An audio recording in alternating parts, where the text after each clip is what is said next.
at 639-8533, 389-2378, or email us at sandypointvillagehotel@gmail.com.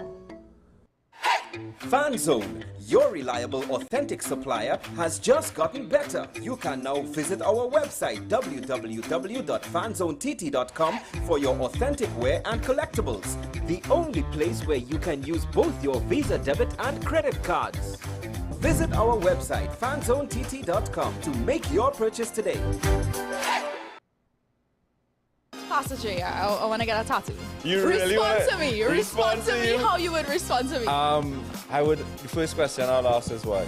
Controversial taboo topics. We get so consumed by church, we forget that we have to live the life of being a Christian outside of the Sunday. Like you say, we think going to a service makes us a Christian. Exactly. Yeah. Right. So we are about to hear the second time Pastor J wanted to take a tattoo.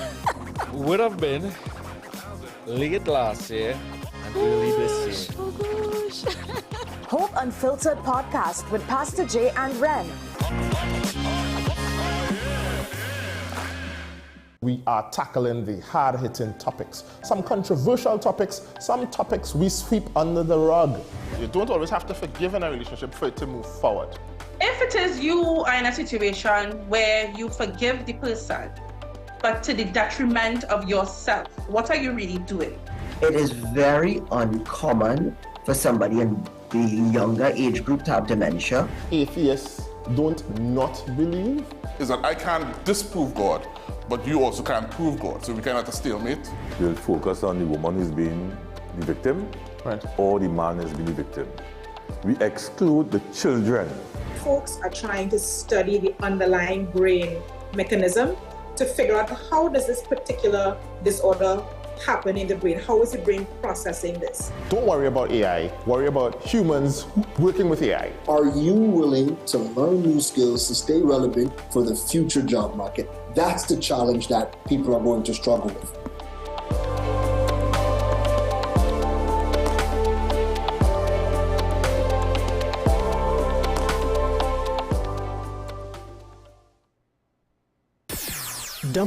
WESN.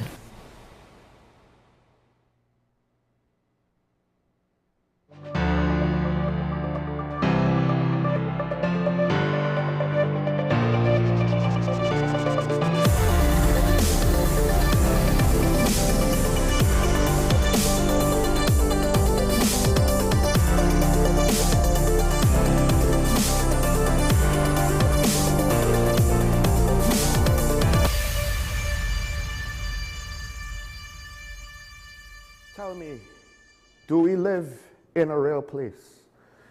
I might not be a real person. I think I'm Sean Michael Small, and I believe this is Talking Point, and I hope we're on WESN, the content capital, but I'm not entirely sure, because it's not that we have crime. It's the degree that one could argue it's, in a way, kind of ridiculous. So, on one hand, if crime is inspiring a film like Crash or some high drama, Heat maybe, right? Something with a dramatic actors and a big name director, maybe we'll get Denis Villeneuve, Christopher Nolan, do some real big action set pieces, some dramatic pieces, some real punchy dialogue. No, I feel like crime in our country, some of these scenarios are more suited for like a Wayans Brothers movie, which, don't get me wrong, they're highly skilled and great at what they do, but it's not necessarily something that is going to win an Oscar. Maybe it should though, but that's a whole different point. Because I feel as though, literally speaking, everyone wants to do something about crime, and yet nothing is really done. To the point now where, we've already had attacks in the airports. We had a deputy commissioner of prisons, attacked in front of his house. Lord only knows how long before a situation like that escalates further, and I won't say any more about that, to be accused of incendiary language. But when you have a situation where police steal a car out of a police station, not police, sorry, criminals steal a car out of a police station, it's so incredulous that I can't even say it straight without getting it wrong. Because one would have hoped, and maybe that is the truth, maybe it was police that stole a car out of a police station, corrupt police, maybe I had a annoying genius Freudian slip. But no, basically some criminals apparently stole a Toyota Race from the Arima police station. Eventually, police spotted the car again and confronted or attempted to confront the occupants, and apparently they pointed a gun at the officers, right? It doesn't, now here's the thing, it doesn't say if the assailants fired or not, but to some extent that is very, very nitpicky, I would imagine. If you point a gun at me and I have a gun, I'm probably going to shoot as soon as I register what you're doing, not wait for the muzzle flash to try and justify myself. That goes into another topic. Just give me a second. And then there's another report where there was a failed robbery in front of a police station, which on one hand, kudos that the police managed to arrest the men involved. But the reason why the robbery failed was, to some extent, I assume it's because it's in front of a police station and the woman who was their target put up a fight for her iPhone and her gold bracelet. And the last thing you want to be doing is be in a protracted struggle outside of a police station, especially if it's two men versus one woman. I doubt there'll be any hesitation to figure out exactly who's in the wrong in this moment, right? But the fact is, they thought they had a bright idea to try to rob someone, not necessarily in broad daylight, but still in front of a police station. This is where we've reached, right? We're not talking about, oh, criminals are brazen. They're so brazen. We've already had murders more or less outside of a police station, right? We've had robbery in the airport. Like, some of these things are bad comedy sketches, the premise of a bad comedy sketch, because they're not really supposed to happen in real life. Where right outside the police station, you have an armed robbery. Like, I could see the Saturday Night Live sketch right now, with Keenan just being the straight man observer, basically saying, look, there's somebody robbing someone right now. Why don't you all do anything? Or some nonsense like that. Not that the police are prone to inaction, right? But I'm just as an example of potential jokes. So one of the things last night is Minister Padarat says that drastic measures are needed to fight crime. That is, the government will now take drastic measures to deal with it, right? This is part of the Stand Your Ground consultation, okay. Here's the thing though. He argued, this is how, it's not a quote, so this is how it was reported. Sometimes it's a pretty accurate paraphrase, but I wouldn't necessarily guarantee that it is. The report states, he argued that desperate times had called for drastic measures, noting that current legislation contained loopholes which failed to provide householders with adequate protection. He explained that when citizens used force to defend themselves, the case were referred to the DPP for interpretation of the law and determination of whether excessive force had been used. Well, first of all, I'm pretty sure that even with the new Stand Your Ground law, you'll still need to refer any violent incident to somebody to look into and investigate. That's called normal procedure. If police shoot somebody, somebody is supposed to investigate it. If you're telling me that they don't do that here, and from what I understand, they do, by the way. All conversations that I've had on the matter, from my understanding, they do. But the thing is, the current legislation contains loopholes which fail to provide householders with adequate protection. Is that the only loopholes that you found? Is that the only loopholes in the criminal justice system? Is that the only loopholes in the law? Because I would think that maybe we could look into this reason why we always could get intelligence but never acquire evidence. That is an all too common refrain. And maybe there might be procedural issues. or there might be legal issues with the legislation outside of just legislation that might cover the protection of individuals looking to defend themselves and their property, etc., etc. And maybe we don't need drastic action. What does drastic action means? We're already in a state of emergency, and to be fair, the Commissioner of Police is pointing to the fact that murders are technically down when compared to this period in years gone by, including 2020, right, and 2022. And compared to last year, it's a 35.8% decrease, which is fair, but to some extent, it took 2 states of emergencies to get here.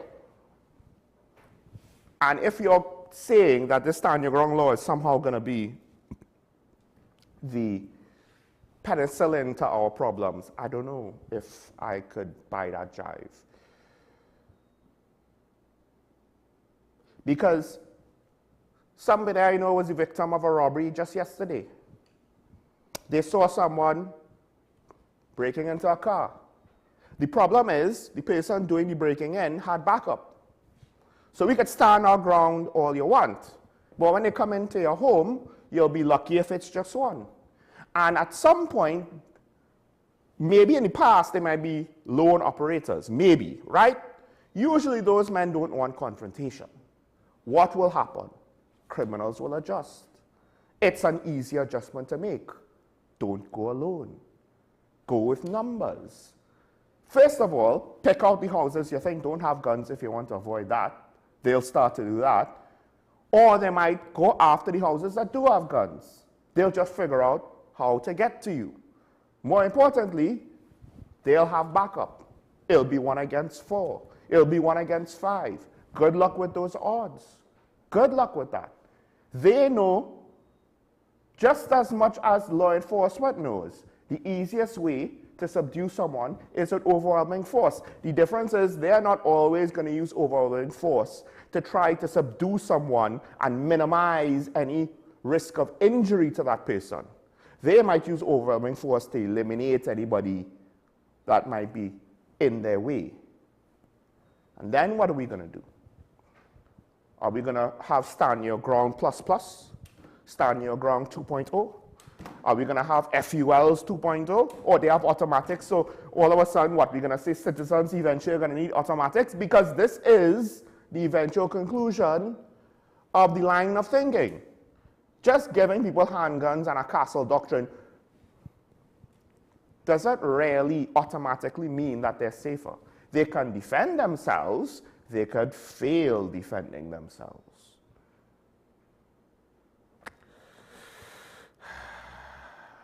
I want to know how much more drastic we could get, though. I just want to know. And make no mistake, it's not as though most murders that occur in this country are ambush-style murders, right? Now, luckily, murder rates are down, home invasions are up. If people start to be all frisky, given the mentality of our criminals, who don't expect to live too long, but they don't expect to live past their mid-20s, they still engage in crime. They still are willing to shoot at the police. You think they're not willing to shoot at civilians? Think about it. The police, according to the police, when they confront criminals, more often than not, these criminals seem to be more than happy to shoot at them. They don't care about the implications and consequences of shooting at the police. You think a homeowner with a handgun is going to give them pause? A homeowner with 20-something rounds, max? After 20-something shots, from what I understand, right, because I believe it could have been the SSA head. He was charged with ammunition or something like that because he had in excess of his private FEL. It was either him or some other person in a security agency. I could be wrong. When Ashraf joins me later, he could maybe clarify that. But yeah, you get attacked by 4 people, you shoot off your 20-something rounds or whatever your legal allotment that you're allowed to possess in your home, and then what? And it's 4 against 1, assuming they've run out of bullets. Or, let's not forget, when people get murdered, usually there'll be something like 40 spent shells, 50 spent shells recovered at the scene. And that's just the bullets that they shot. I know someone years ago in Cascade that defended himself when they tried to take his car at night. He died. he died. And in that time, one could have made the argument that he didn't need to defend himself. They might have let him live. But maybe they knew who he was, and I don't know. The point is he lost the gunfight. Anyway. Yeah, boy. I didn't know we were on the frontier where police and the law and government are so far away to the east of the United States, of the continent. I didn't realize that's where we were living. You know, because we have to defend ourselves because, you know, it'll take too long for someone to come from New York all the way to Montana to arrest criminals. I didn't realize we had these kind of geographical challenges as new population settlements spring up on the frontier in lawless areas without proper infrastructure and jurisdiction. I didn't realize we had that. Because apparently that's what we have, right? Meanwhile, Venezuela's justice minister apparently is blaming us again for some nonsense again.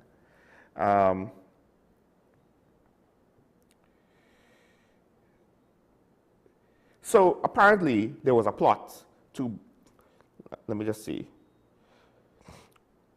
to utilize explosives, to detonate explosives in Plaza Venezuela, Caracas, right?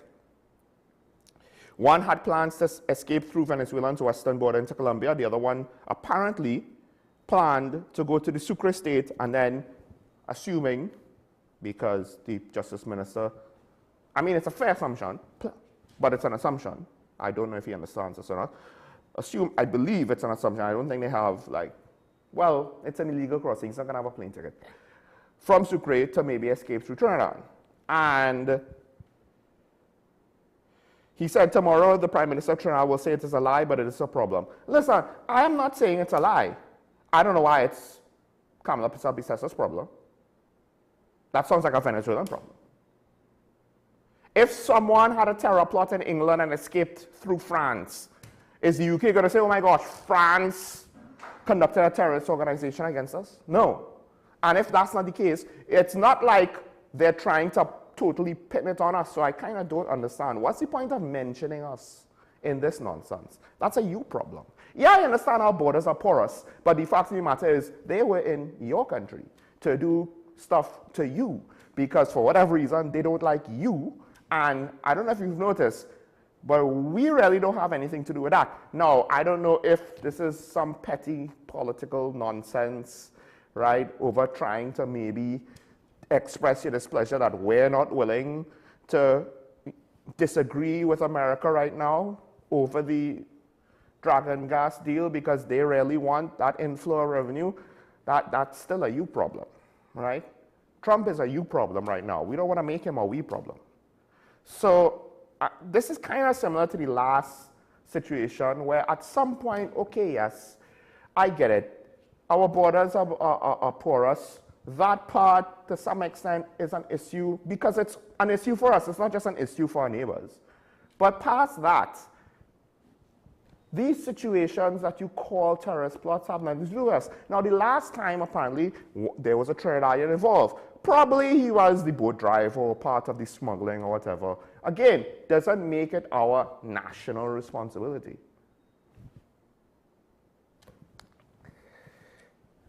And when we say that you're gangsters over here, well, that's just, to some extent, an observation. I don't think anyone blames Venezuela for sending their criminals over here. So I don't really know what the Venezuelan government is trying to accomplish with this, and that's the thing, that's what makes it kind of sad. The goals is very unclear. And generally speaking, any sort of agenda on a statement like that seems to be very inefficient and underwhelming.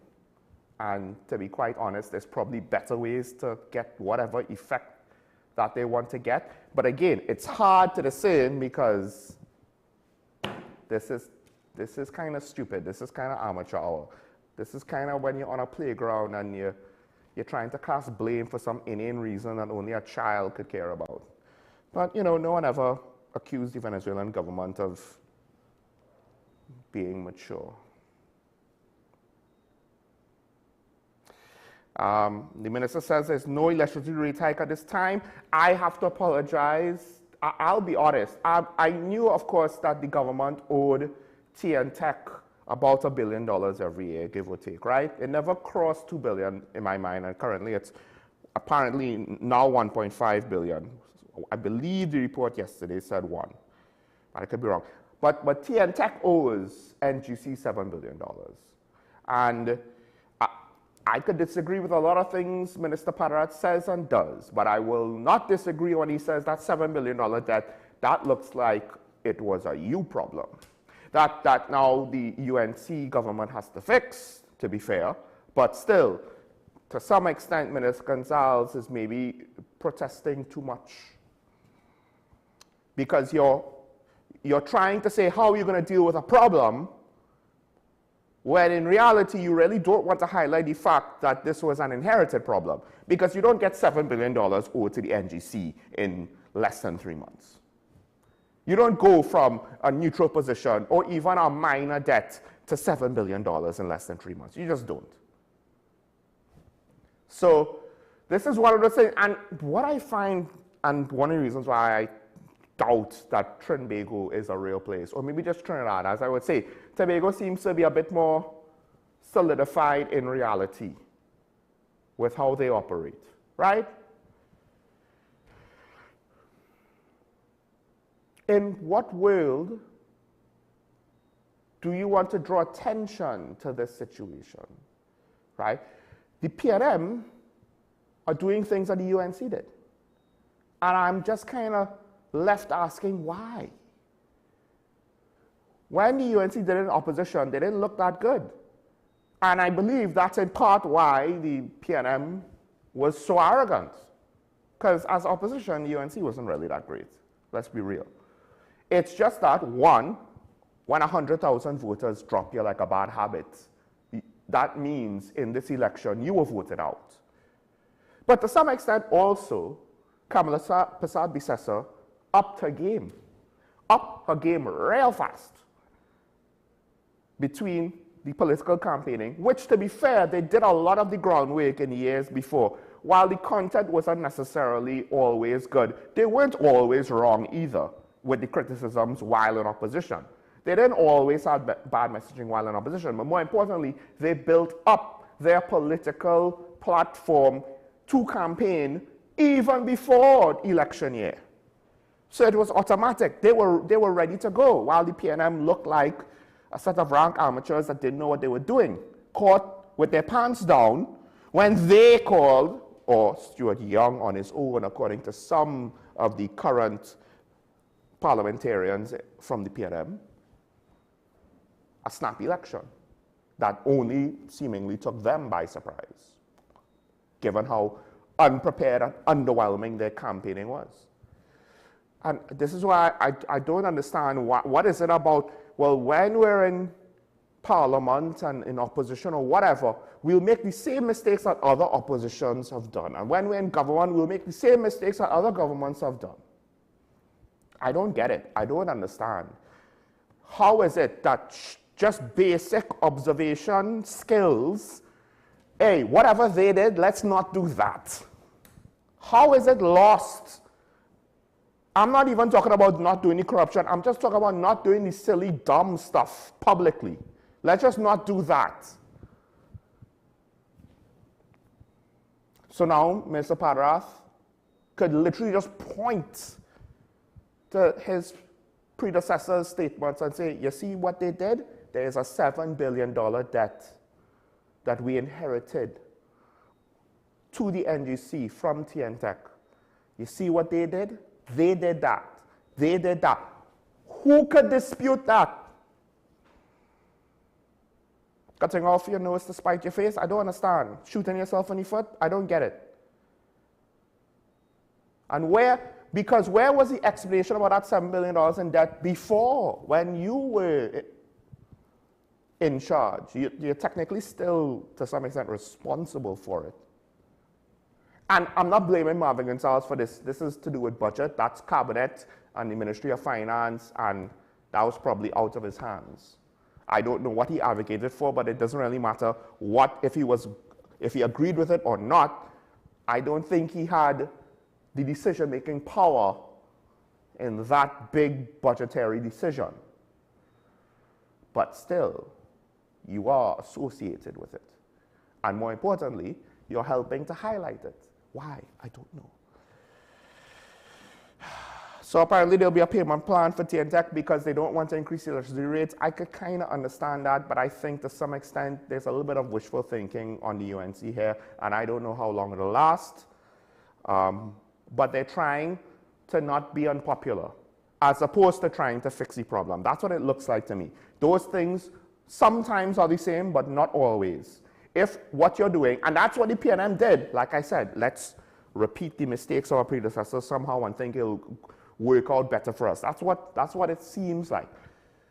Because the PNM very much, despite the fact that they did reduce the fuel subsidy and they did close down the refinery on basis of dealing with excess and all of that, for the most part, they didn't really want to make hard decisions that were unpopular.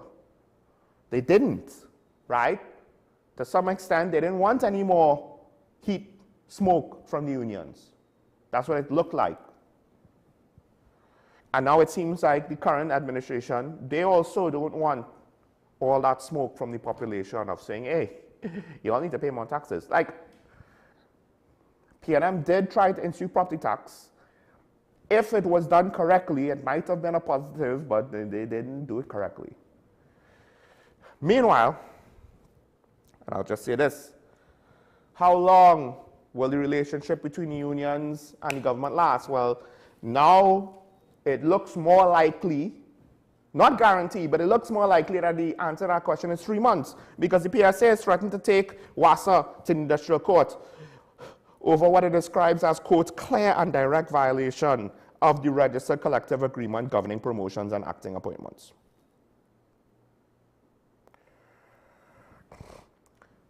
The PSA president, you know, the same PSA president that went on the campaign platform and said, when UNC wins, everybody wins, in most dramatic fashion. Her delivery was excellent that day. She objected to a recent internal directive requiring all proposed promotions and staffing arrangements be first approved by the CEO's office before being submitted to the Human Resources Division. You know, the same CEO that, to be fair to MP Gonzalez, that Marvin named. Why is the previous CEO having to report to this junior guy that has no executive leadership experience? That CEO. I mean, if we're wrong about that, I've yet to see the UNC's narrative that counteracts that. That CEO, the hand-picked CEO that one would assume was put in there to ensure that whatever promises they made to the unions, particularly over WASA, because the PSA president campaigned for you in a manner which may or may not have been against their own constitution of the union, being involved in politics to that degree, I don't know. Maybe it's fine, maybe it's not. I don't know if anybody looked into it. But regardless, you know, they made a big fuss about how, yes, and we'll get ready to report and blah, blah, blah, blah, blah, blah, blah, blah. 3 months. I don't know if to say this is a crack, if it's a potential crack, or if this is basically the beginning of the end. Because one more thing, if we's friends, if we good, do I need to threaten you with legal action? But as callers pointed out, this happens all the time. The unions march through the opposition wins, and then just give it some time, sooner or later, all of a sudden they'll be complaining about the government. Because the government, while I doubt we're a real place anymore, the government still, whether they're corrupt or not, does have to function in reality. Regardless of how much money a government may or may not be siphoning off the books, they still can only siphon what's there. That's being facetious. I know that there's some people will throw all kind of accusations at politicians. That's why I'm saying that. I'm being sarcastic. But to be more serious now, a government can only operate with the money that it has available. And it's limited by those constraints. And at some point, it can't meet all the demands of every stakeholder. And the unions are not the only stakeholder, and the unions are not the priority stakeholder in every situation. So, yeah. All right. We don't have much time left. Not going to take a break. Just, I want to go straight into the review. I'll just mention this topic. Let's go.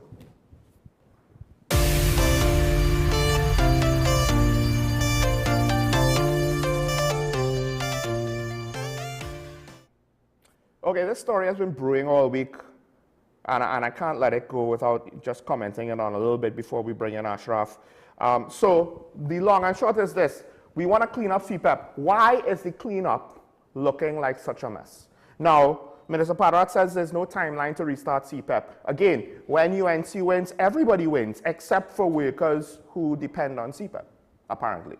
I guess we didn't campaign on that. It was maybe a good thing you didn't mention that in the during the run-up to the elections. Now, I get it. There are issues with CPEP, and I am all for fixing it and getting rid of the ghost gangs and getting rid of the people who essentially are milking the CPEP system for their own personal gain, right? Unethically. Unethically. You could gain ethically, and that's fine. If for whatever reason you are the best at running CPEP gangs and a government decides to give you multiple gangs, I don't know if the rules allow for it currently, but you make money off of the government ethically, you provide sufficient goods and services of sufficient quality to deserve the money that you're paid, we have no problem with this. Let's clean up the unethical stuff, but it seems like, to some extent, it's a mess. Now, of course, the government is saying that the PNM renewed contracts just before the election without cabinet approval, so much so that the latest headline is a judge is looking to refer the matter of CPEP to the DPP, right? Now, I don't necessarily know. It quoted as saying it's scandalous, deeply troubling, and damning in itself. So, DPP to examine the circumstances surrounding the 3-year renewal of more than 300 community-based environmental protection enhancement program contracts. Now, Faris Awari is saying, Senator Faris Awari, I keep forgetting he's a senator. Senator Awari is basically saying, look, there is, I believe, oh gosh, I want to get it right, if it's a cabinet note.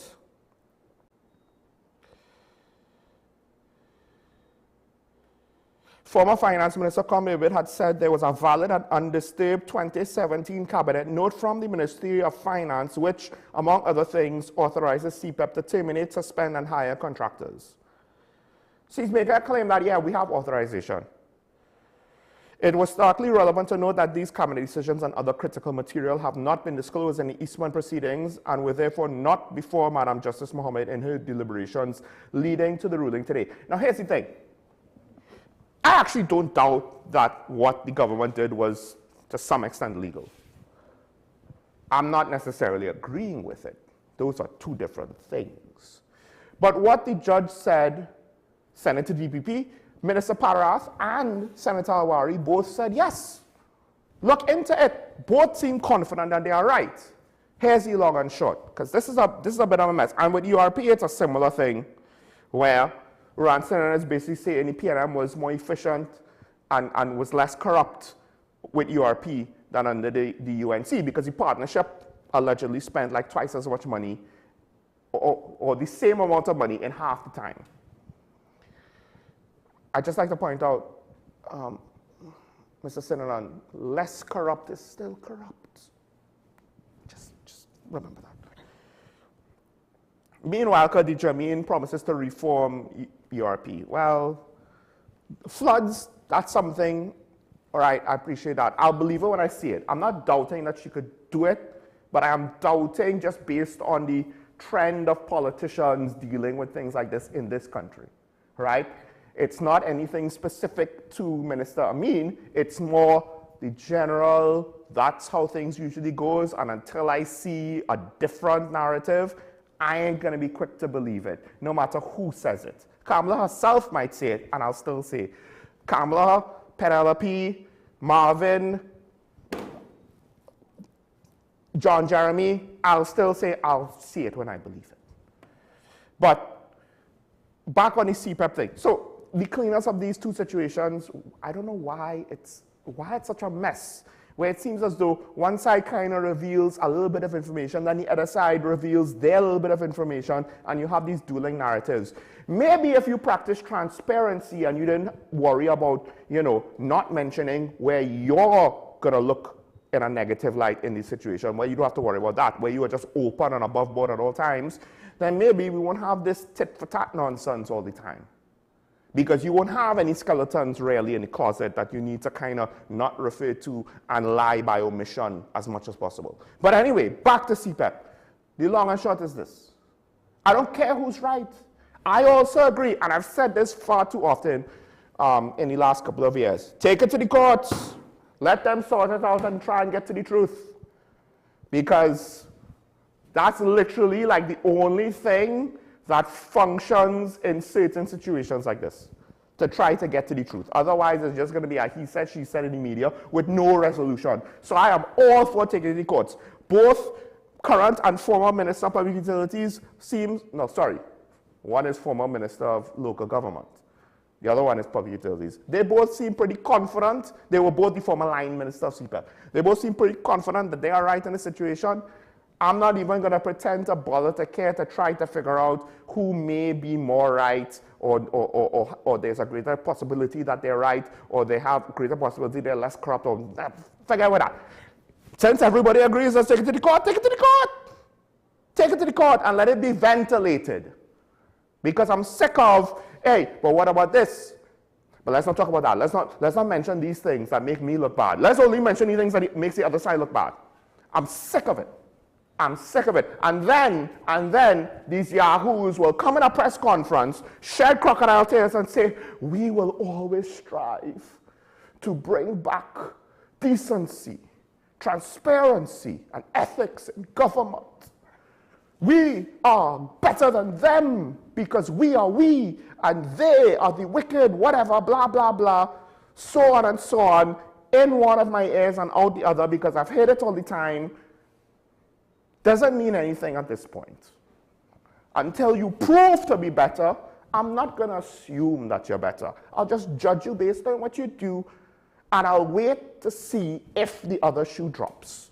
And more often than not, as potentially the PSA president has found out, that shoe is dropping sooner rather than later. Now again, maybe that situation hasn't reached its final negative conclusion. Maybe it's in a up in the air state and it could go back to kumbaya times, right? It's not impossible.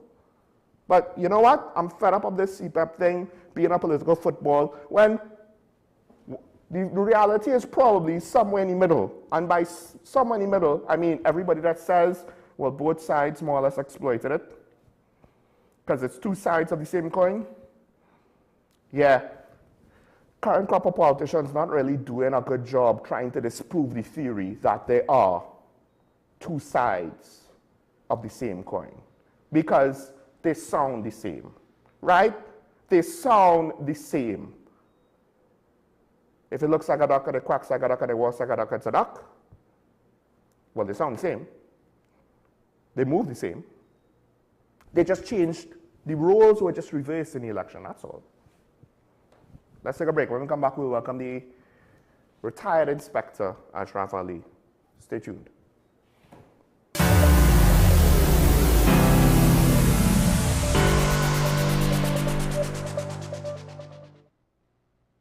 Welcome to ASTI, Advanced Solutions Technical Institute.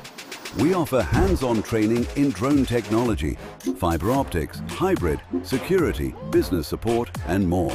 Our programs are built to equip you with real-world skills for today's evolving industries. Get certified, get hired, and take your career to the next level with ASTI.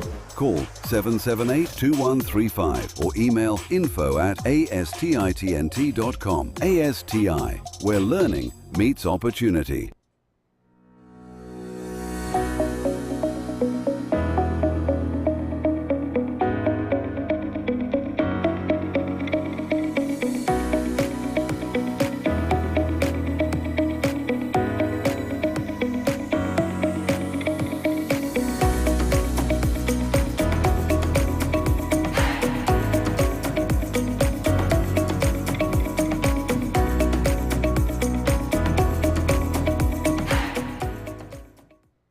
KDM Health Limited says, test yourself for STDs in the privacy of your own home.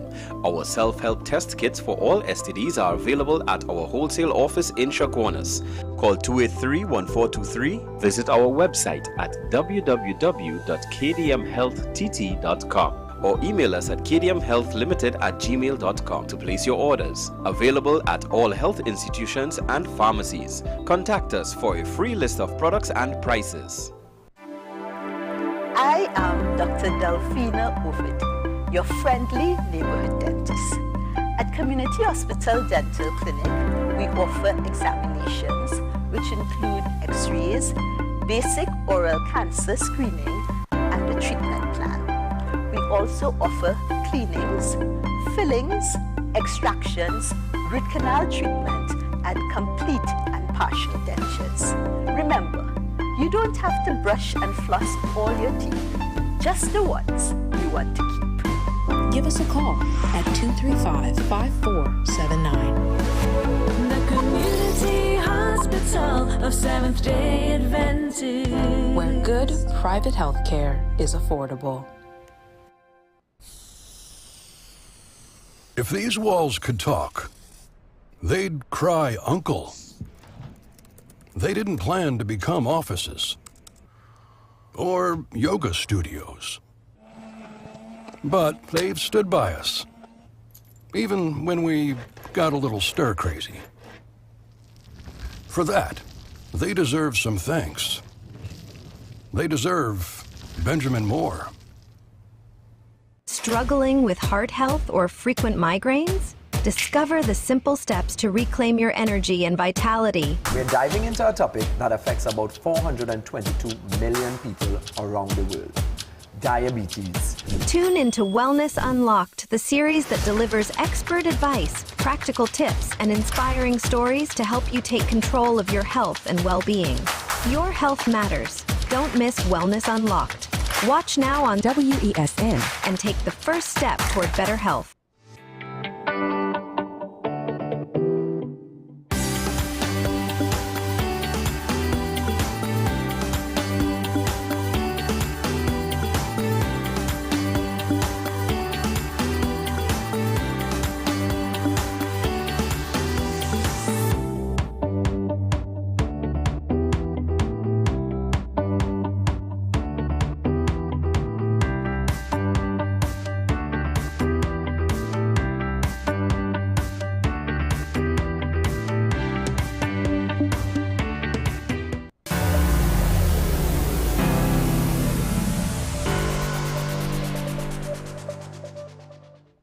Welcome back to Talking Point.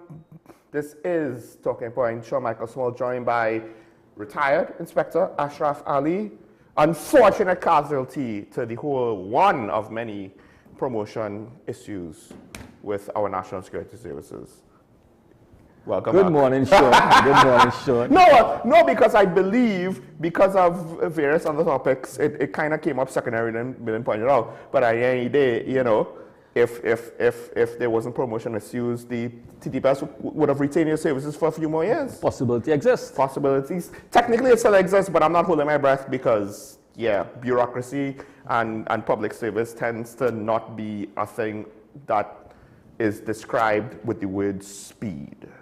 Sadly true. Sadly true. Now, I was just speaking about the CPAP matter, and you brought something to my attention that it wasn't necessarily, I was thinking about it, that, you know, it goes, you could send it to the DPP, and you believe that, yes, the judge has all the right to do this, but the DPP doesn't actually go and investigate. No, the officer of the DPP does not investigate. The DPP would forward that file to the Trinidad and Tobago Police Service, and launch an investigation will be launched into because in this matter itself, it's a special investigation in terms of considered to be white-collar crimes, right? So they will have this will fall under the white-collar crime as investigation, and then based on that, all the findings will be sent back to the DPP, and the DPP will determine whether or not, based on all the findings, and how to proceed, if to proceed, or if there is sufficient evidence to substantiate any wrongdoings by the persons involved, right? So when persons read the judgment, I hope that they're not, because I'm listening to a lot of comments on it and saying, hey, this one win and this one win. Nobody really wins yet. Right, yeah. I said, let it go in court and let the court sort it out. That doesn't mean that somebody won or not. And this, it clearly outlines that many of our citizens don't understand what contract is about. There are a lot of clauses in a contract, and we need to go through what it is. And the judge clearly indicated that part of the contractual arrangement is that if there's any conflict, then you have you go to arbitration, or you go to and to discuss how you could mitigate some of them first before you go straight to the court for legal opinion. Yeah, but this might be a little bit beyond that stage, right? This is not it already went beyond the stage it's supposed to go. So this is the whole thing. The sad thing about it, like the sad thing with this CPEP and URP challenge that we have, is the contractors or the persons at the upper end are not the ones who are suffering. Right. Is the ones at the bottom who did not, they are not the ones who involved in the contractual arrangements. They are the end users, they are the ones who are working on the ground, they are the ones who are dependent on the small income that they were getting on a fortnightly basis. They are the ones who are suffering. And you're not speaking about the ghosts. No, right? I'm talking about legitimate individuals who have been doing the work. And let's be honest, let's be real. They have been doing more than they were initially, the CPEP initially put out to created to do. They have been doing, for Carnival, you see CPEP workers for Carnival. Major events in Port of Spain, as soon as the events finish, CPEP doing the work. I would just like to point out, yes, there will be cynics among you who are saying, but when I say a CPEP gang, 80 to 90% of them sitting down. Right, there's still the 10 to 20%, and Ashraf is pointing out, as in many cases in the public sector, there will always be that group of people, whether majority or minority, right? And we don't know to what extent that is in CPEP. But there will be a group of them who actually do the work because the work gets done, So we have to be fair, and I am apolitical, so I am not supportive of any party. I agree with the stance the current administration has taken with the manner in which it was managed. I'm not saying it's right or wrong. What do you mean? How CPEP was managed, and they view it as a negative and a problem to be fixed. You agree with that? So I agree with that. It is unfair when you make statements about all CPEP workers and how they treat all CPEP workers. That is unfair. Unfortunately, as you say, in certain processes that you have to take certain decisions and certain processes and certain things that go before the court, there are casualties. As you say, just like myself, there was a casualty of some things. I do think that the narrative might be more accurate to say, well, certain contracts were terminated. I don't know if all CPAP contracts were terminated. They're questioning the contracts, and I think they're wholly process. So that is why a lot of persons. Well, here's the thing. To your point, the minister is not really doing her job to make a distinction if there's one to be made, right? It seems that a very wide blanket statement was done on the court, people of God. Meanwhile, there was another aspect to this, and we'll touch on it just to some extent, right? Because we just had the former commissioner of police, while she was commissioner, being investigated. That was a high-profile case, right? Then the person who investigated her over another matter is, I believe, still currently under another probe, second investigation over that matter. Yes. And we've seen other high-profile situations be investigated, right?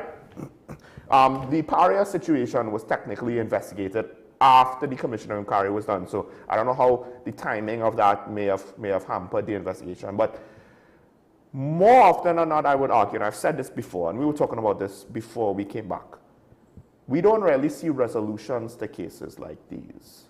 And now we potentially are going to have to see the case being overseen by the DCP of investigations, who herself is being investigated. But unlike when she investigated earlier, she is not on suspension, so she's still functioning in her duties.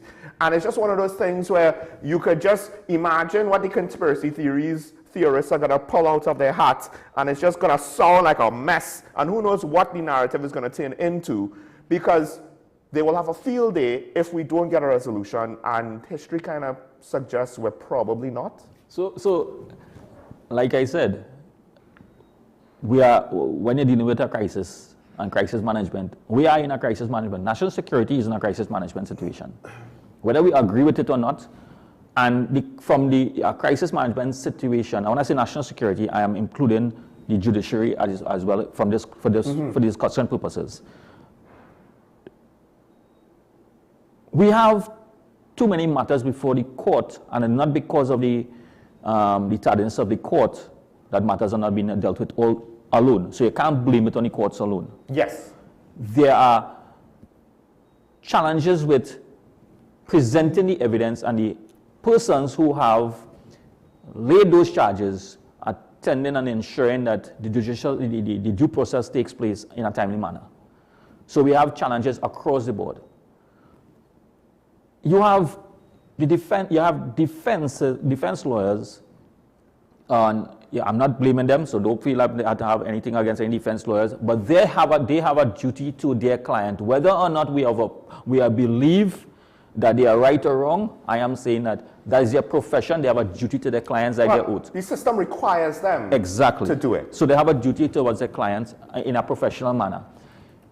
And they have to give give up the best defense as possible. And my thing about it is, if we know that,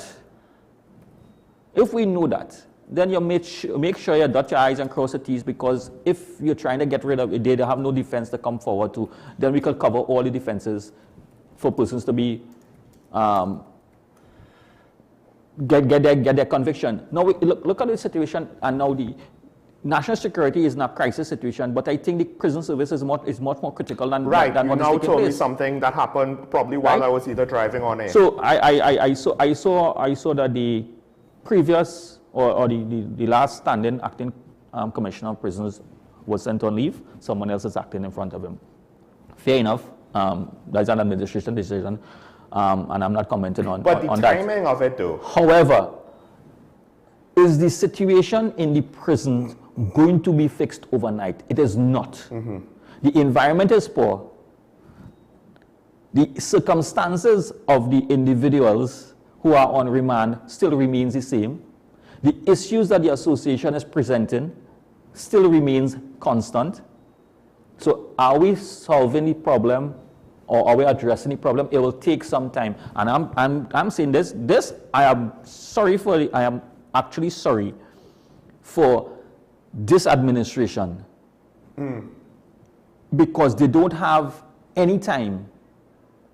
They don't have time on their side to implement measures that would see benefit in a long term, because short-term measures alone won't work. The SU is a short-term measure. Yeah. And it was measured in terms of, from a critical perspective, that we were in a critical situation, a crisis presented itself, Commissioner made a decision, it was supported by the government, SU came into place. Commissioner did in fact say that the intention of the SU was not to treat with murders. However, based on everything that was taking place and all the initiatives that were put in place, the murders went down. So we accept that. We could accept that because it wasn't directly the direct intention. I am simply saying this. It still would not, it's a benefit of a system that you put in place. So you are targeting the criminal elements who had threatened the security and the lives of high officials and office holders. Number of those individuals have been arrested, as mentioned by the Commissioner of Police. Mm-hmm. We are yet to hear what is the charges we laid against all of those, and that would indicate how successful the SU was, this specific SU in targeting those elements. Because they got, I believe it was an associate, a member of one of the gangs with a sophisticated weapon. They've charged him with regards to charges about having the weapon. But I believe that was the situation where the two defense attorneys, because they couldn't get their clients back to the maximum security prison, it seems that. And first of all, in your experience, to me it was kind of shocking, because while obviously I don't think that the lawyers are going to be some sacred cows to the criminals that they will never touch, but it seems to me like, listen, these are the guys that keep you out of prison. So kind of starting to whack them off willy-nilly. Like at some point, are you going to get a defense attorney willing to take your case? But hey, it didn't take much just to relocate. It was almost like if they felt entitled. Hey, We know the law has so many loopholes and failures. Manipulating the government and the system, for us, the criminal element is supposed to be easy. Why aren't you doing something about it? And it simply highlights what a number of persons in different areas, both legal and otherwise. So we have criminologists, you have criminologists, persons from the law association, we have judiciary, you have law enforcement officers, a wide variety of individuals saying and have been clamoring and saying the judicial system and some of our laws need to be revisited. Not create more laws at the same time, but some of the laws that we currently have need to be revisited. Well, let's cut to the chase then, because I opened the show speaking about, first of all, highlighting how far in an SOE a vehicle is going to be stolen from a police station and people are going to attempt robbery at 6:45 p.m. in front of a police station. Luckily, the potential victim was able to fight them off, and these weren't criminals committed to harming someone right in front of the police, right? And they were caught. But it's kind of crazy to me that things like this happen. Now, Minister Padara says desperate measures to deal with crime, and he specifically said because there are deficiencies in law when it comes to protecting your home or defending yourself. And I'm like, hold on, why are we only identifying these deficiencies? Because the long and short is this: it seems like the big thing on their agenda legislatively is stand your ground. And I'm saying, no, I want to see more than that. A crime plan on legislation and cabinet level is not where the police officers patrol and who they target. It's what your laws are going to be. How are you going to change the law, right, responsibly? How are you going to change certain things at your level and put a plan in place at your level to then help the police do their job? And we're not necessarily seeing that. What we're seeing is stand your ground. So the cut to the chase question is stand your ground going to solve these problems? Because that's how it's being presented. And speaking from this, and I'm reverting back into my heart when I'm dealing with crisis management. There is an objective set about to achieve. Your objective is to put some measures in place to allow persons to be able to defend themselves. Good?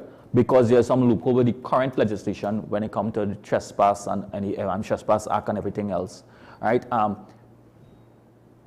Prior to this legislation coming forward, if you would have harmed an individual in your house, who enters your house, who breaks into your house and enters somebody in your house, and you got the upper hand, and you dealt that individual several blows, and that individual would have succumbed to the injuries sustained, you will have to answer questions about whether or not you, the individual, the victim, would have to be under investigation, whether or not you were justified in your actions with self-defense would have been used. But would you still be technically face some scrutiny? Yes. So I'm saying the level of scrutiny that you may be under now, you have some leeway within the current legislation that they have put in place. So yes, you may be under scrutiny, but you may not be subjected to that level of scrutiny because you are given an opportunity to defend. So you have they are implementing the way it is being constructed that you have the right to defend up to a certain point. Now, in anything that you do, let's put it this way. I know some people take certain things very literal. Any decision you make, Sean, you must be able to justify it, whether in law or otherwise. Right. So I am simply saying, and I don't take it personal, I don't take it in any way, I don't take it literally, as with anybody who makes a statement.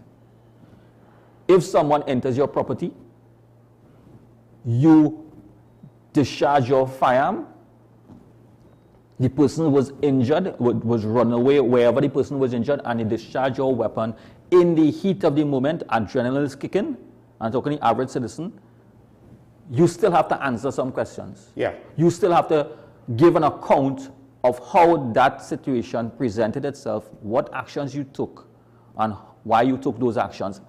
That is not taken away in any way. You still have to give an account.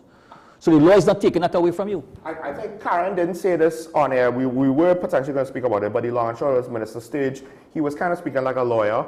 And he was not necessarily saying that there will be no consequences, because he did say to be tried by 12, right? That's the key part. And I think the way how he himself framed it. Terminology, I think the terminology, it's shoot first, answer question after. It's a self-defense. Yeah. It's a self-defense structure. I am saying that the terminology came across a little too harsh to the average individual. The funny thing is, he didn't even necessarily say the wrong content. It's just how he said it. It kind of gave the impression that, you know, don't worry about what comes after. Yes, it was blunt. It was blunt, and persons take it very literal, because at the end of the day, if you put some context into it, there is context in it. That someone can, in fact, be running away in the commission of the offense, and in the process, you got that opportunity to discharge your weapon. You may not be in a position to say if the person was where that person would have received that injuries. What if they're running away but still shooting at you? I'm saying, so when you discharge your weapon, you would not be in a position to say that, hey, I have to wait to shoot the frontal part of the individual. I am just discharging, because in the heat of the moment, but it does not say that you would not have to answer the question. You will have to give an account. And if you can give a reasonable account, and that is where the law says, once you can give a reasonable account of your action in the circumstance, then it will be considered. This is also why, because it was said, police need body cameras in order to have evidence of how these things go down, and they don't have to try and defend themselves. And she said, homeowners also should have cameras, so that if someone invades your property, you have a recording of what they did, so you could have an objective piece of evidence. But let me go back to the previous question, which was a bit too open and a bit facetious, and be more specific.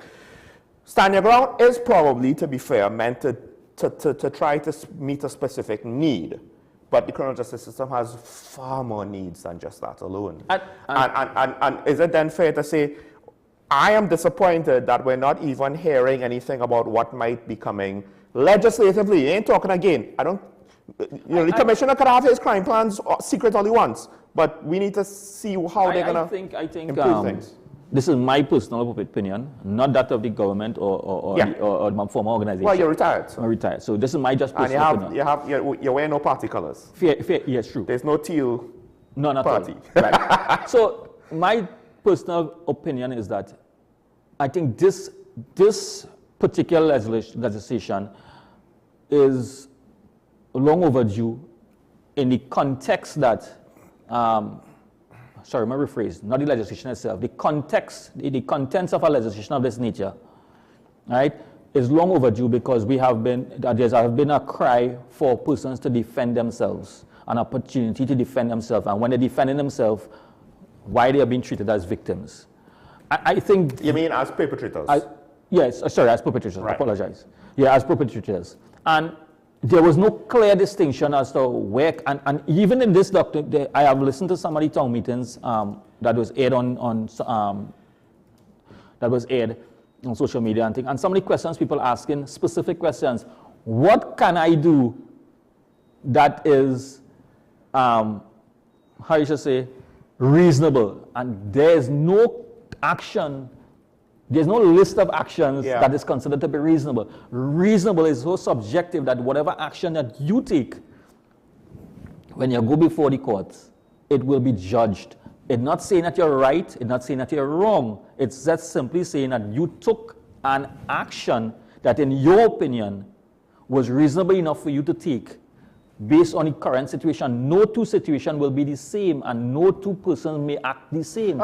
Let me help try to clarify that. When the law looks into shootings and conflicts and stuff, it's usually ever going to conform to some example that they could say, yes or no, this was right or wrong. It's usually a thing that's going to be subjective and requires examination and a certain amount of assessment. That's correct? And you see this all the time. In any one of them. And the context of reasonable, they base it on a reasonable man. But let's put it this way. when you're using the reasonability, a reasonable man who have never been who have never had a gun placed at his head cannot say that he is reasonable. So sometimes they say the lawyer is a particular name, right? How could you say what was reasonable for me? In my circumstance, I believe that whatever action that I took was reasonable. And that is why I'm saying that there will never be a list of things that could be said. Do A, do B, do C, or do 1. In the event that something happened, like if you have a manual, there's no manual for this. In a manual in a car, if you see the slide come on, they say check this, check that, and check that. That is the reason for the slide coming on. In this situation, there's nothing to say check this or check that. There's no manual. Yes. It's the actions of the individual in the circumstance. This is why you see in other jurisdictions, I don't know to what extent you all do role playing, either you'll see police or military police training with simulators. Yes. They'll have screens. Or I saw in one case there was an active shooter exercise where someone pretended to be an active shooter and they had like observers and judges. So when the people training as the police said, well, we shot at him or what have you, the judge said, no, you missed. So that they would keep the scenario going to give them the experience of making the decisions, right? And that is so that because it's not X happens and Y happens in these situations. It's things can happen, and I guess if anyone has ever been in a fight, you know, it's not like a sparring in karate. It's gonna be some random ugly mess. It do be like how in the movies. It do be like that. Perfect. It is be all about the shop, right? And that is why I am saying that I am waiting to. I expect that there will be fallouts both for and against this legislation. We may end up with situations where the law will be tested because persons will act in accordance with the law, or with the parameters of the law, and it will also have to go before the court because their action will be tested. There'll also be those that are smart men. I was reasonable when I executed him. Everybody will come up with a reason. And I'm simply saying that by us looking at it at face value and making assumptions and inferences and making predictions what we expect to come out of this law and how persons would react, it might be a little too premature. Well, let me take things a step further, because one of the things that I speak about is the lack of training of individuals. And you just pointed out, I never had a gun before, I was never in a gunfight before, I never had a gun pointed at me before. How am I supposed to be reasonable? How would anybody who does that for the first time know what reasonableness is? One of the interesting, this is obviously not on the same level, but if you play games online, any kind of game where it's competitive and in the moment, right, and you're trying to literally, essentially in the game, compete with someone, now for now, and it's your first time, it's a situation where it moves way too fast and you have no idea what's going on, right? So you get a gunfight for the first time, not everybody's gonna have their wits about them. What would you say about, for both tactical training,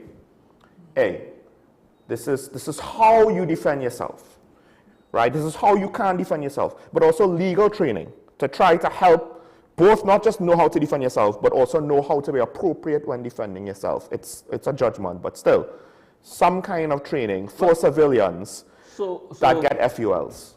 It means now, and these are I'm saying, you always look at what I'm always looking at from a different perspective. There's an opportunity for a lot more scope when it comes to the issuance of FUL now, right? I'm not talking about the administrative structure of the FUL. I'm looking at the scope now for opportunities for persons on the outside to benefit from the new proposals for the legislation. Because yes,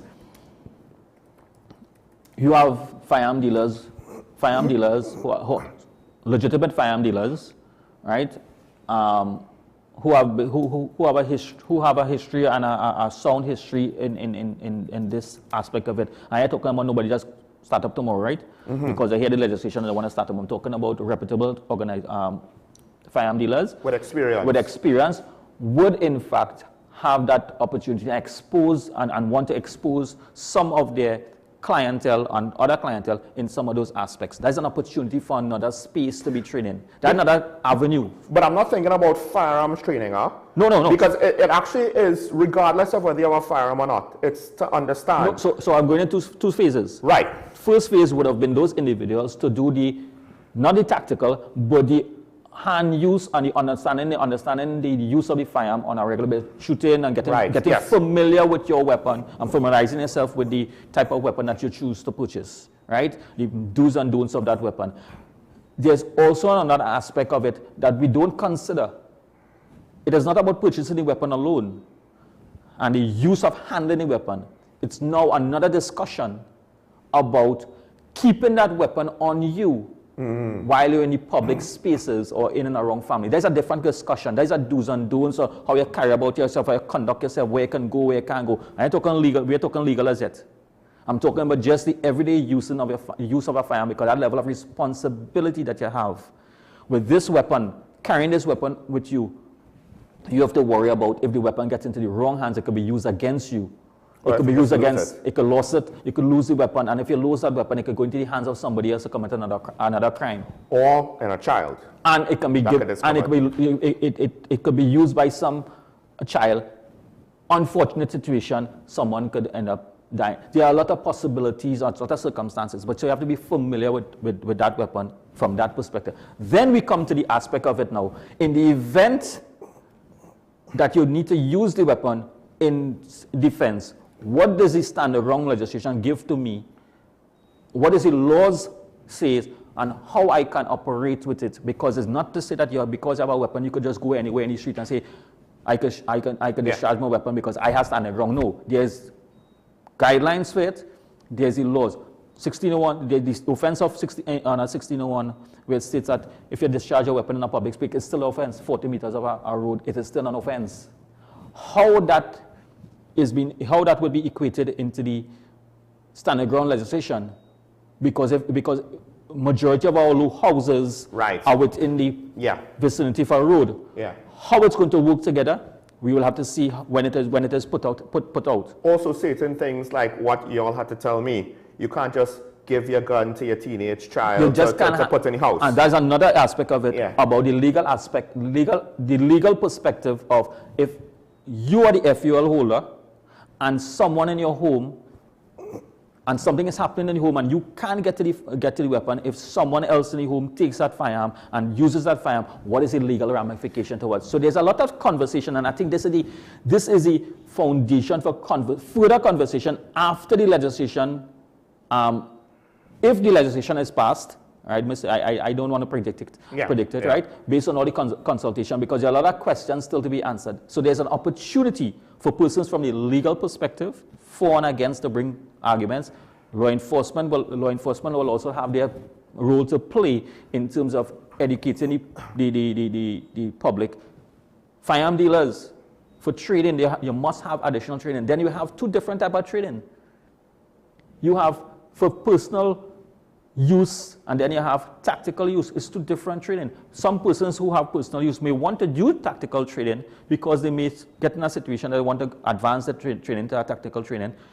That you're free to do it, but then some persons just want to have the use of knowing your firearm, handling your firearm, and knowing how to use the firearm. Now, I think it's important to note when I say tactical training, because usually for law enforcement, what is tactical training in a house? It's to clear a house. But as John Schreck would say, I'm on defense. I'm not looking to clear no house. I'm just looking to defend myself, right? And I think for homeowners, it's kind of important to maybe get guidance on, look, if you think you're being attacked, first of all, these are how you should prepare your house. What kind of locks, what kind of safety doors, escape in the bigger proofing. So there's a lot of scope for additional things downstream from this aspect of it. Now, I like what you mentioned there in terms of that tactical training. One thing I want the public to know is that don't feel that you're bulletproof. Police officers don't even feel they're bulletproof either. With a bulletproof vest, you're still not bulletproof, right? A bulletproof vest basically just kind of protects the most likely area to get hit, correct? Yes. But you could die from getting shot. You could get shot in your leg. In your leg, yeah. And one of my major artery get, and that's it for you. So don't feel because you have a firearm in your hand that you are bulletproof and you can just stand up and watch that person, because that person also has a weapon discharging at you. So one of the primary things that, or the main focus that we are trained in using a firearm, and that's the first thing that I have learned when I entered the Trinidad and Tobago Police Service and went into the academy and started our firearm training. First and most foremost thing to say, and keep it in the back of your head, is self-preservation first. Well, I thought you were going to be more specific and say always note where there's cover. No, self-preservation first. This is similar to when they say lifeguards don't get knocked out when you're trying to save someone in the water. Self-preservation. So if a police officer is engaged in a gunfight, he's not there and he's not supposed to feel that he is invincible. Self-preservation, he must be able to live to tell the story. Understand what I'm saying? But not just that. Say there's a gunman and you think, well, I need to rush him to protect the You civilians. don't know what else to have. Not just that. Well, if you die, there's no, and you're the only police officer, who is going to then continue to protect the civilians? Exactly. I mean, you ever heard this, it's not my saying, I've heard it over the years, right? Since I was so young watching Westerns. Dead men tell no tale. Yeah. Right? That simply means that it implies that, hey, dead men tell no tale, so you have to be alive to tell the story. And it goes vice versa. If you are in your house and you want to defend your property and you're standing your ground, make sure when you're standing your ground, you are alive to tell your tale. Now, part of tactical training is no defensive position, so you're not just out in the open, right? Yes. But another thing is this. I read somewhere, I think it might have been Major Best, he was charged maybe with ammunition because it exceeded what the FEL was allowed. And one of the things I guess with tactical training would be even more important is if the limit is what I believe it was reported to be 20-something bullets, 20-something rounds. Okay. Is that correct? Yeah, I think that's something like that. Now, to me, that seems kind of low, especially if in some home invasions, it's not going to be a single assailant. It might be multiple assailants who potentially, especially, and I've said this, and how reasonable is this? If the population gets armed to defend themselves, wouldn't there at least be a subset of the criminal underworld that's like, all right, we'll just go 4-6 deep, and we'll bring 2 rifles, and we'll bring 100, we'll bring a few mags each. We ready, you know, we'll take your house still. One of my instructors, firearm instructors, certified firearm instructors, maybe. And that individual had a lot of experience in and outside of Trinidad and Tobago. We were doing some training and he said something that was very interesting. He said that if you have a pistol with 15 rounds and 30 rounds, two magazines, two police, two law enforcement. No, your weapon carries, let's say a weapon carrying 30 rounds, 2 clips. No, right. I think a police issue weapon. A police issue, right? That's what I saying. Civilian magazines tend to be 10 rounds. Yeah, just using this for discussion. And you end up in a firefight with that weapon, and you were able to discharge 1 clip. The second clip is not to finish the firefight, it's for you to get away because you're in the wrong firefight. Right. Understand the psychology behind it. It doesn't matter if you have 24 rounds, 30 rounds. If you are emptying that, if you are in a position where you are outfired, you need to get to defend yourself. And defending yourself might simply mean getting out of your house.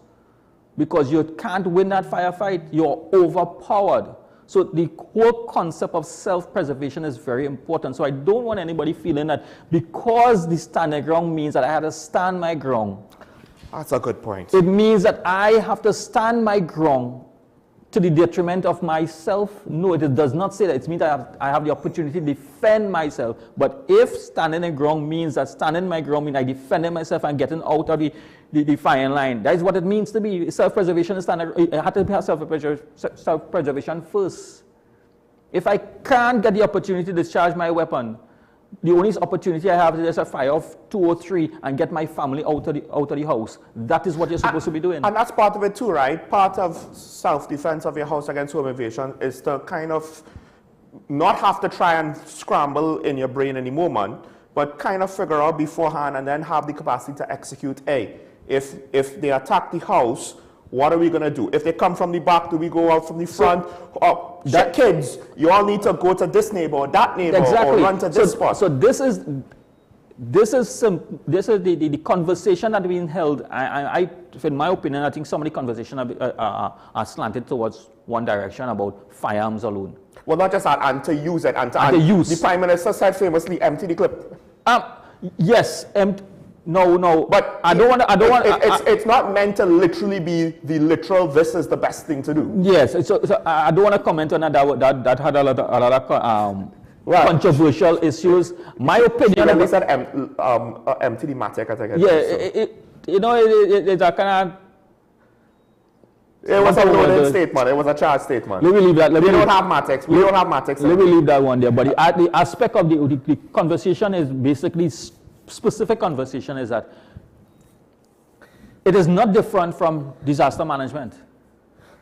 Preparing for a hurricane, preparing for floods.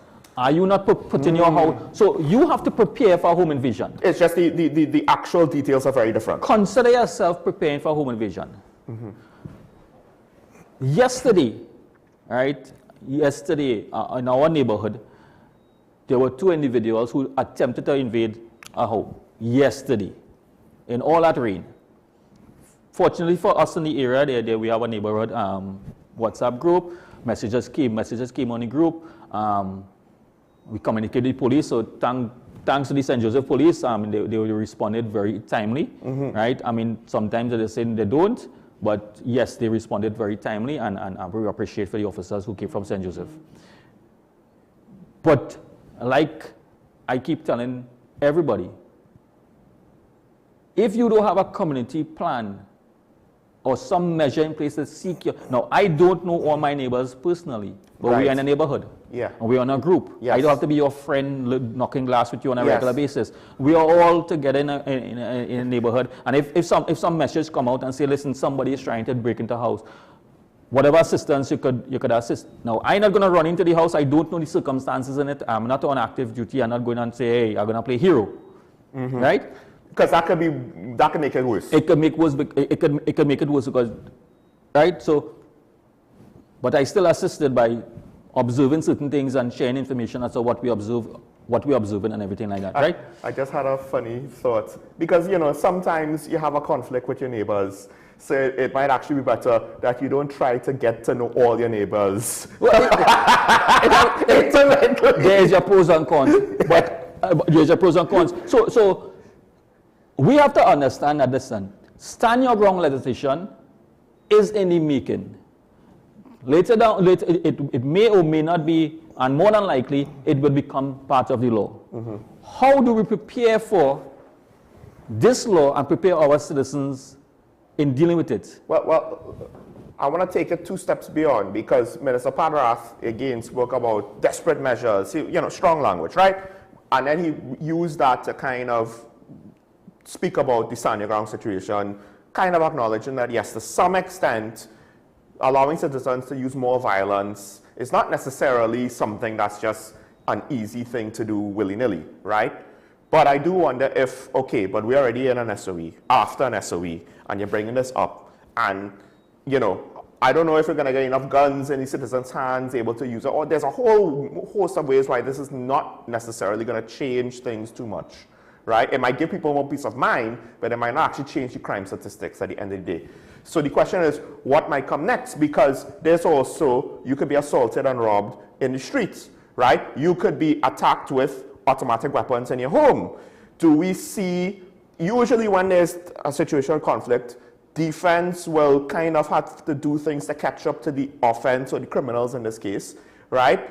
It could end up in an arms race, and now the question is, will the arms race be an expansion of stand your ground, depending? Because they might say, all right, we can't go into the home, now we'll just carjack you. So there's no clear way to identify what could be criminals or the possibilities. So one of your guests, Karen, she would have mentioned certain things about somebody possibilities, and she's right. There are some things that we have to consider, because there is one side of it where there are a lot of possibilities of possibly vigilante type behavior. There are possibilities of persons being too eager in their approach. I mean, as soon as they see somebody who's looking strange enough in front of how they decide to, if they have a weapon, firearm, they'll discharge a firearm. If they have a firearm, they'll come up with some creative means to defend their house. So there's a lot of avenues here, but I cannot say at this point in time that we can make inferences that it will happen, right, unless it happened and it will be addressed with that particular legislation and see how it is played out. It may be... Well, let me go a step further, because like one of the other things I said, and it's half joking, but to some extent I can't say that's a total joke. They have automatic rifles. To what extent will the public start to say handguns are not enough? So that is what I'm saying. There's a lot of, there's a lot more than just firearms in this. Firearms, because of the issue of a lot of home invasions and a lot of the crimes that is happening, the preferred weapons of choice are firearms. Reason being, once you ask somebody has a firearm, the likelihood of you trying to resist is very small. You're going to take no chance with no firearm, and they knew that. Everybody knew that.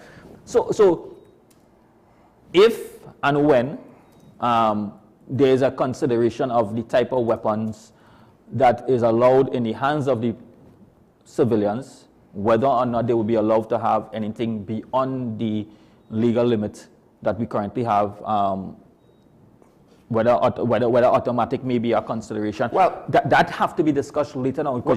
Because some veterans in North America, and gun enthusiasts, they're very adamant that, look, for smaller people, for women, for old people, a semi-automatic rifle is a lot easier to handle than a handgun. And definitely a shotgun. And so like I said, this conversation is not within this window alone. This conversation that we are having here, it will be evolving. It's only to discuss the pros and cons of the legislation. Right. There are operational aspects of this legislation, administrative aspects of this legislation in terms of other parties outside and how it is going to affect. There's a lot to be discussed here. And for me, I am hoping that we get finalization of this legislation first to go to the next step. Okay, there's at least one more question that I want to get out before we close the show, but we have San Fernando on the line, so we'll take the call. San Fernando, good morning. Good morning, Sean. Morning. Good morning, Mr. Ali. Good morning, sir. You know, after all we have seen, people have cameras at the house, people have walls, people have fences, and we have seen and heard homes have been invaded, people have been robbed, people have been injured, people have been seriously injured, people have been killed in their own home. And we still debating and talking about how much rights those individuals, the homeowner, we want to give them. One of the things that I see that needs to be within that legislation is just a simple sentence saying the homeowner has the right to defend their home and their lives from home invaders by any means necessary. That is what they need to put in the legislation to end all this debate and talk. By the homeowner has the right to defend his home, his property, and his life from home invaders by any means necessary. I agree with the context, but from a legal legal jargon, unintended consequences. It's not reasonable. It's much more subjective. You can't say it's not reasonable. It may sound unreasonable, but that can be legal. No, I'm not saying it right or wrong. I'm not saying you're right or wrong. I'm just simply highlighting that how it may come across, whether or not it will fit within the within a legal perspective. I may need to go back to my Webster and speak. But you get where I'm coming from. I understand. A lot of persons don't understand the context of what reasonable is, because they'll ask, like I mentioned earlier, they want steps to tell me, okay, I could do A, I could do B, I could do C, I can D, but it is not so simple to say what is reasonable, because that is coming up in the consultation, because people are worried about what is reasonable. If somebody comes, how are you going to be interpreted if I do this or if I do that?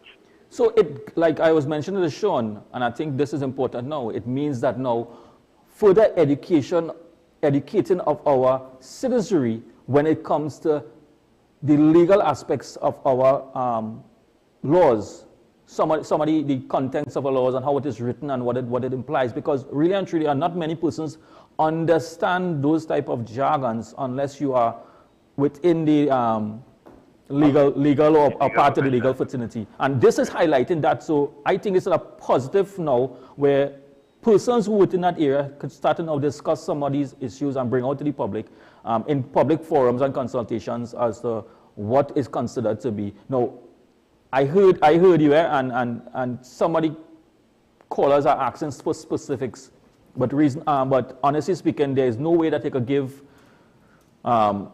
actions that could consider to be reasonable A, B, and C, and say it's going to work. The circumstance has to be correlated with the actions. That's the reason for my suggestion. Now, let me say this. I said to Sean some time ago that I was hoping that this UNC administration, when they come, they not decide the legislative agenda. We're not going to have no new laws. All we're going to do, because we have enough in Trinidad and Tobago, what we need is amendments. Go through the laws and try and amend them, bring them up to 2025. Cut out some of the old stuff, bring in some new stuff, but amend what we have. Because we have enough laws. And I agree with you. The issue is we have an inherently corrupt society. And it's very difficult. If you look, if you want to understand how the corrupt society is, look at the police service. Look at how many things. Look at the police service. Look at the police service 30 years ago and now. And look at how much things they tack onto the police service. Anytime they call the police for this, call the police for that. They want the police to regulate school children after school. They want the police to do everything. This wasn't the case 40 years ago, 30 years ago. You know. The police service has been they've been you know like when your socks neck break a football analogy, when your socks neck break, your socks can't stay up no more, you know, it go only fall down. Because it stretched so much. And people not understanding that the police service has been stretched so much. So I would agree with you 150% with that. But just one question. Is it that the police service is corrupt now, or has the police service been corrupt long before, and because of social media and other aspects, it is now becoming much more, you're now seeing much more more context in it? And I'm just sharing it here. If there is some of the analogies that some people are using, my personal view is that it is unfair. It is. No, let me see. Okay, I'll say this. I'll say this as I'm listening to the comments from our former police officer here. Mm-hmm. I would say I have known a lot of police officers in my time. Still know a couple of them, some younger chaps, as I know, who are police officers. And I would say this way, the police service has always had corrupt people in it. Mm-hmm. But as an organization, on a whole, I don't think it's a corrupt organization. We say that because it's easy to say, but there has always been corruption or corrupt officers in the service. But as a unit, as one big organization, the intention for law enforcement and do good is still there. So I agree with you on that. So we can agree on that because the organization is not corrupt. There's a lot of, they may have individuals in this organization. Well, so I'll also say this, it parallels, it mirrors what I say about politicians. We complain about the politicians and call them corrupt, but we expect them to fix all our problems. We don't actually try to... One more thing before I go, Sean, let me say this. When you spoke about, Mr. Padera talking about the $7 billion that TNTech owes NGC, and that was a what do you call it? That was under Marvin Gonzalez, or the administration that he was part of. Let me say this. That is one of the things that we need to fix within the state enterprise and public service system, where a lot of cross costs been I owe this ministry or that one, this organization or that one, and they ain't paying because all of them fall under the ambit of the government of Trinidad and Tobago. And this is a systemic issue that we need to fix. This is not an issue you could point fingers at. I don't like to hear people pointing fingers when they do, when the politicians do it, because this is a systemic issue from long ago that they have not, that they let get away. They let the horse get away. Now the horse running all over the place, and nobody wants to try and corral it. They're going to talk about it and point up a finger about it, but they can't corral it. That is all I have to say. Have a good weekend, gentlemen, and yes, Mr. Ali. I see you went by the barber. You're looking good. Thank you very much. Thanks, Mr. Sanfano. I will say to your last point, I think it's beyond just that, because it's not just government agencies paying each other, right? And they're slow because they think, oh, well, we're all government, right? For contractors, for people that do work for the government, right? Yes, you also see this in the private sector and even like political parties paying off their bills after the election, stuff like that, right? Yeah. But I think for the government, there's a systemic bureaucratic issue of unprofessionalism in that, well, why are you complaining about when we pay you? If you complain too much, we'll go with someone else next time. They have a monopoly on government contracts and employment. They are a big source of contracts for entities to get revenue and for employment opportunities. So they dictate the terms, right? They could dictate the terms and have no fear because somebody else will always be willing to take it takes however many months to actually get finished paying off the bill from last year. So, well it begs the question that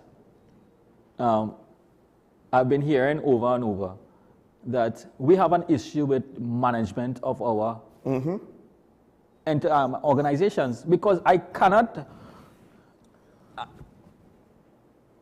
business management can't operate like that. If you are working this way and I have expenses, I did when I did some business in school, right? When I did my CXC business and accounts and economics, I simply say that there's, in order for it to be profitable, income, revenue and expenditure. You have to balance revenue and expenditure. And if your revenue is less than the expenditure, you're not this are not profitable. These are non-profitable organization. Yeah. Right. So you cannot tell me that you're incurring these expenses, such as recurring expenses such as electricity supplies and water and all kind of that you need to continuously run your organization. And that's the last, and together with salaries, and that's the last, and you're not paying those type of things.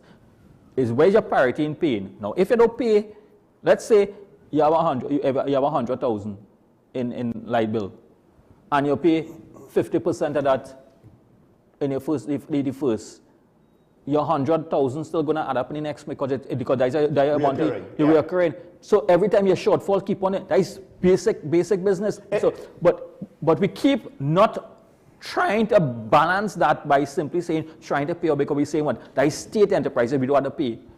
Who paying it afterwards? Again, they don't just do it to state enterprises. No, who is facing the cost at the end? The citizens have to pay because they say that they get money to pay the bills. I doubt that $7 billion happened in 1 year. That $7 billion accrued, right? And you could say, well, how are they supposed to pay if the Ministry of Finance don't release the funds? That's fine, but it just points to if it's all the way up to the top, the point of the system is broken. So let me take St. James, because you know why? If St. James don't get paid bill and we don't get our call inside, WSN wouldn't be able to pay the bill, right? So Oh, St. James, Lord. St. James, go ahead. St. James, good morning. Hello, good morning. Morning, morning. Yeah, there's a question for Ashraf. A hypothetical question. I like that one. I could do the hypothetical. If I'm a holder of a legal firearm and I see some uninvited guests in my yard, is it legal to fire 2 shots in the air to scare them off? Right. So I like where you're going with that. I like that question. As I say, with the hypothetical, it may be within the context of the new legislation. You are not using deadly force, but you are utilizing your weapon in a manner to scare the persons out. You're still defending your property. Yeah. But you're not using deadly force. Discharging a weapon, like I mentioned just now, under 1601, a caller, you still have to answer the question as to account for the, because of the under the Firearm Act, you still have to account for the discharging the weapons. They will have an investigation in terms of, hey, I discharged my weapon and no one was injured, and the circumstances in which you discharged the weapon.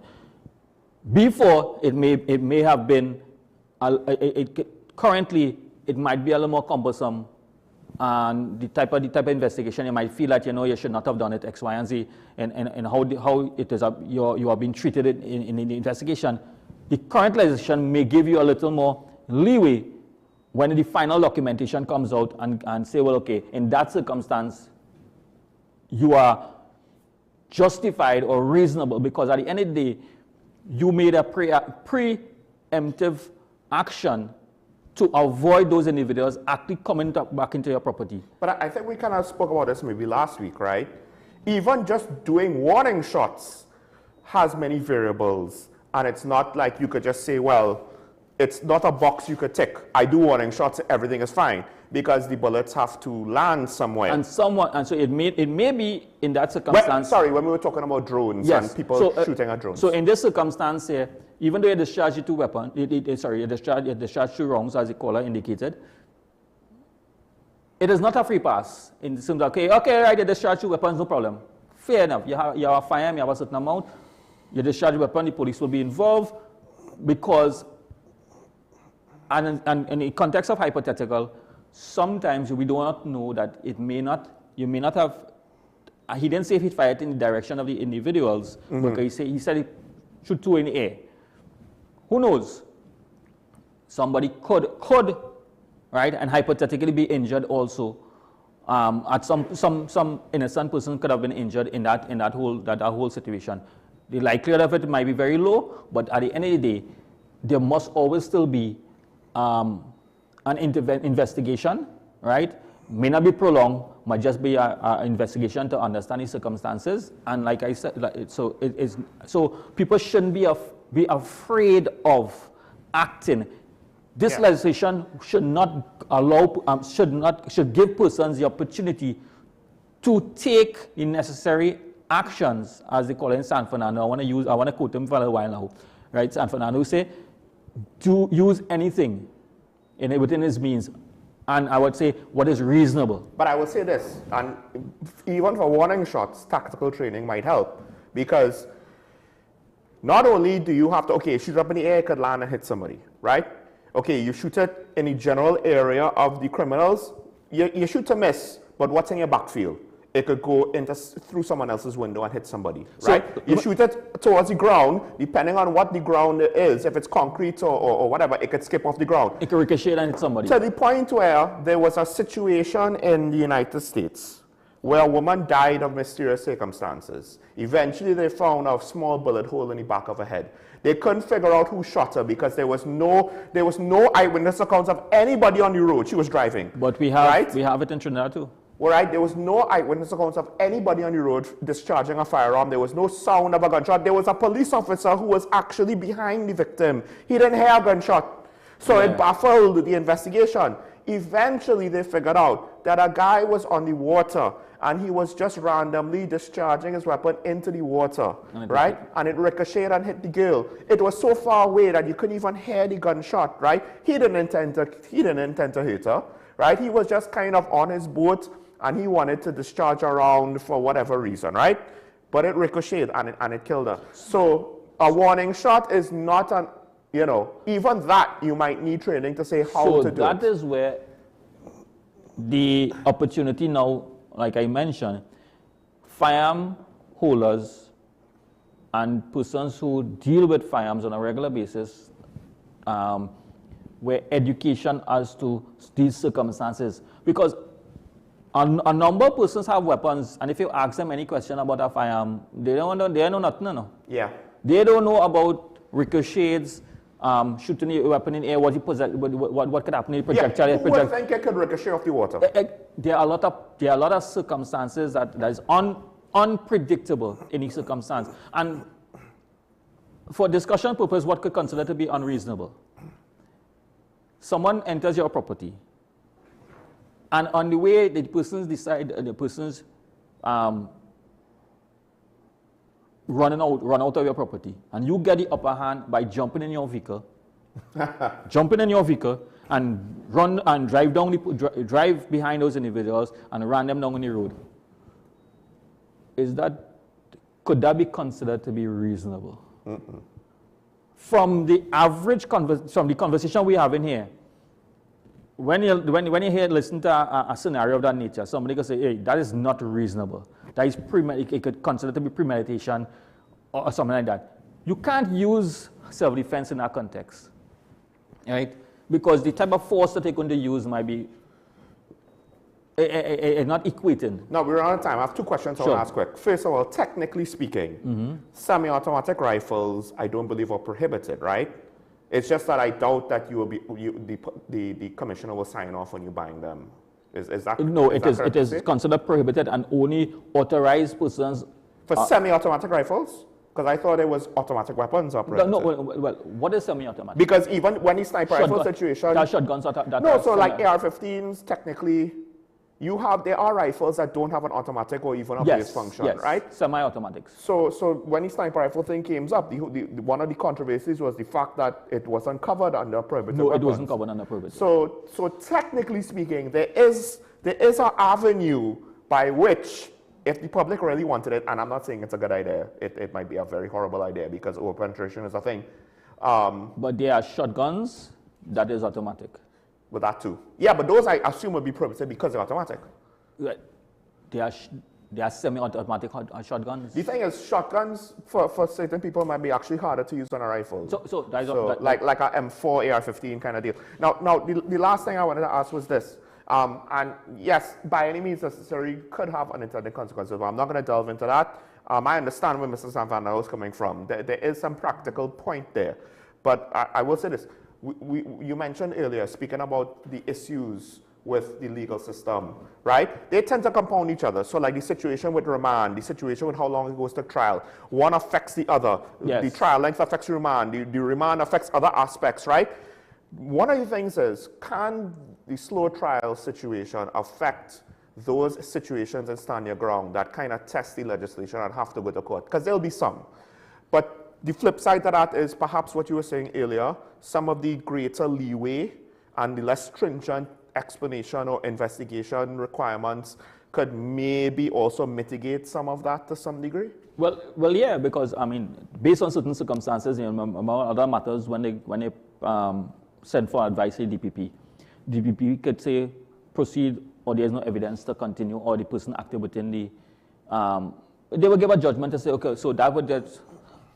The DPP say no, there's nothing else to go, right? Or even the findings of the officer, the findings of the police officers, based on investigation. But what if we have a controversial case where it's not so clear cut, and now the slow trial dates now, and this is technically something that is up for consideration to murder. That's where if the situation is kind of iffy, that would be the potential charge, right? Or manslaughter at the very least. It would depend on the circumstance. So that is where like we are saying that.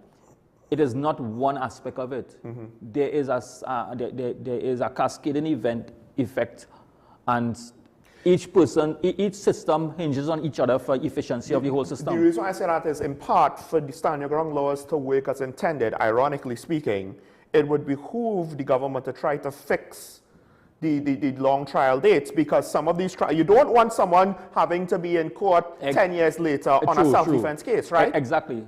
So that might be another stage in the conversation with addressing some of our existing laws. All right, we're over time, so thank Mr. Samarano for calling in. I know we had a long discussion, but I kind of wanted it to come out because the consultations, it's just one of those things. Ashraf is right. Maybe this is a good chance for people to learn about self-defense and just the law about that in general, not just about the new law that they're bringing out.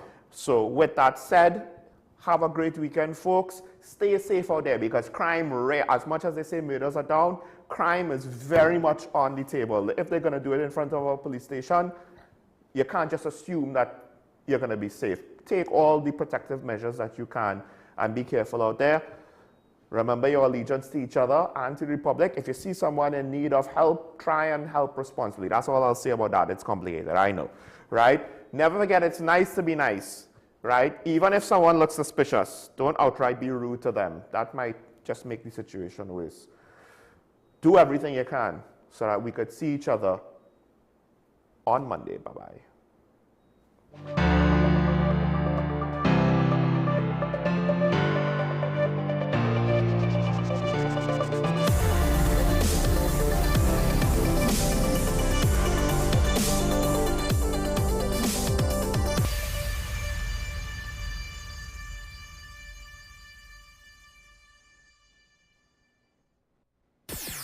WESN.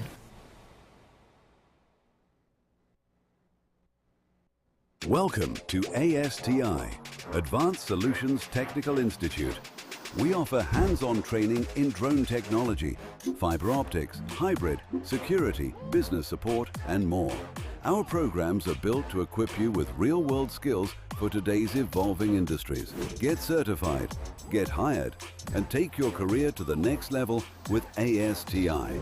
Call 778-2135 or email info@astitnt.com. ASTI, where learning meets opportunity.